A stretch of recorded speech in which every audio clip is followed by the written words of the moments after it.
Who am I really? It's a question that's rarely asked and rarely truly understood, but here it is from the Eastern Vedic perspective. For more wisdom from the Eastern and Western psychology, do subscribe and hit the bell to be notified when I post new videos every Wednesday. So if you wonder about self-identity, are you the mind, are you the body? Then by the end of this video, you'll be able to understand from the Vedic perspective who we really are. I've studied the Vedic philosophy for 20 years, and I'm going to be consolidating information in a series of videos starting from today. Okay, so according to Vedic philosophy, the self actually refers to three different types of bodies. This is also what Trikaya means. Trikaya means to have three bodies. So the three selves are the soul, the subtle body, and the physical body. Now in the West, we like to separate the body, the mind, and the soul. So we'll have a physician or a doctor who will specialize in the body. And then we'll have a psychologist or a psychotherapist like myself who specialize in the mind. But the Vedas present a whole picture, a whole holistic picture of how the spirit and the physical and then the more subtle actually are interlinked. According to the Vedas, it's really difficult to actually separate understanding just the body, just the mind, and just the soul, because from the Eastern perspective, we're all linked, we're all connected. We're connected with the world around us. The mind is connected to the body, and we're connected to the soul. So it's actually very, very difficult from the Vedic Eastern perspective to separate all three.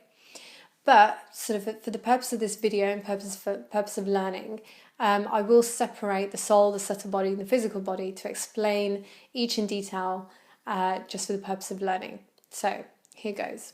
So the soul, the Sanskrit word is Atma. Atma means self. Sometimes in the Vedic literatures, Atma does refer to the body and the mind, but in essence, the word Atma means soul. It means the essence of who we are. And so the soul actually has three main qualities, which is Sat, Chit, and Ananda. So Sat means eternality or eternal.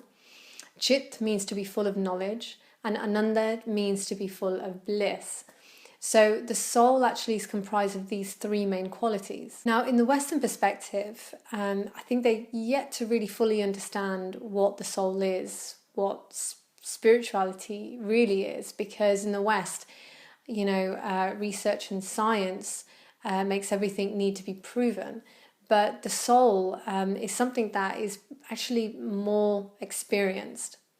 So from the Vedic perspective, from the Eastern perspective, it's very difficult it presents the idea that it's very difficult to understand something that is beyond the mind and the body with the material mind and the body. So because the soul is something that's difficult to be actually put under the microscope, the Vedas give the solution, which is yoga. Through yoga, we're able to actually experience ourselves as the soul. That is the Vedic perspective. Now, I'm not just talking about yoga, which is the bodily postures, the physical body postures like Hatha yoga and Ashtanga yoga. There are different yogas. There are yogas for intelligence, like Jnana yoga. There is a yoga for the heart, which is Bhakti yoga.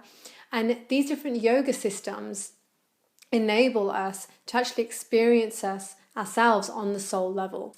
The second self is the subtle body. Now, in the Vedas explain that when the soul takes birth into a material body in the material world, it is covered by a subtle body and then a gross physical body. So the subtle body is the aspect of the self which involves the mind, but it actually has a few more aspects to it than just the mind. So the subtle body is made up of the mind, which is called mana in Sanskrit, and that is the part of the subtle body that is decision making. It is the storehouse of all experiences, and it's also the place where desires are formed based on our experiences. And then the second aspect of the subtle body is the intelligence. Now, the intelligence, or buddhi in Sanskrit, is the aspect of the subtle body that actually sits above the mind. And the intelligence is explained in the Vedas, particularly a book called the Srimad Bhagavatam, that the intelligence is the ability to discriminate right from wrong, real and not real, and truth from non-truth.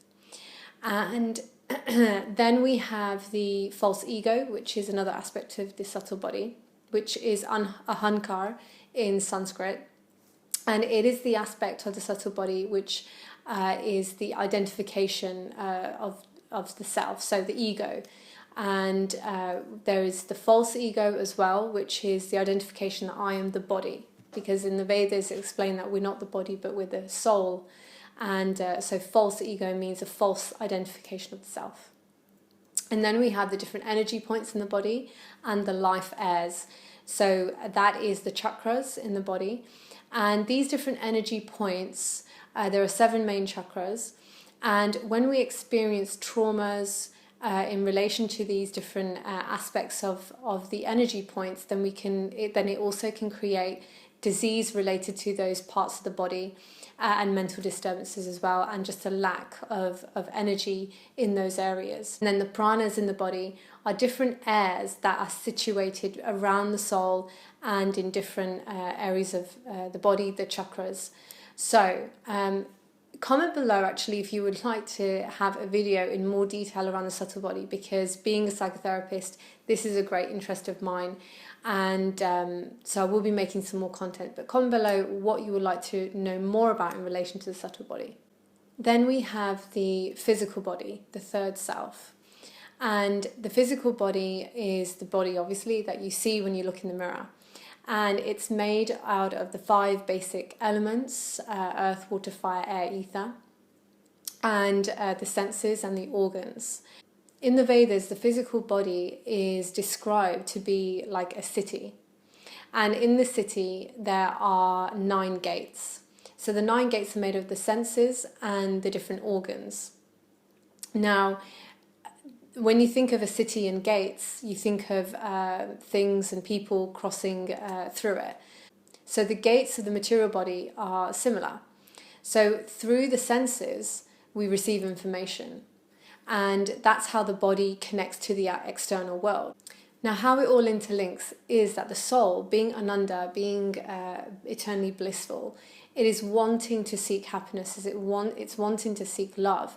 Now, it does that through the subtle and the physical body. Because it's covered by these different elements, it has to then use the mind, which is the place that decides how to find happiness, and it's the place that desires are created. So through these desires from the mind and through the decision on where to find happiness, it will then instruct the body to then act and interact with the material world. And so through the senses and through the physical body, then we enjoy aspects of the material world. So that is actually how the body, the mind, and the soul interlinks and is interconnected according to the Vedic Eastern perspective. So do comment below and let me know what you found interesting, what you'd like to hear more about, and do give it a thumbs up if you did enjoy it. And I will see you in my next video where I'll be talking hopefully more about the mind.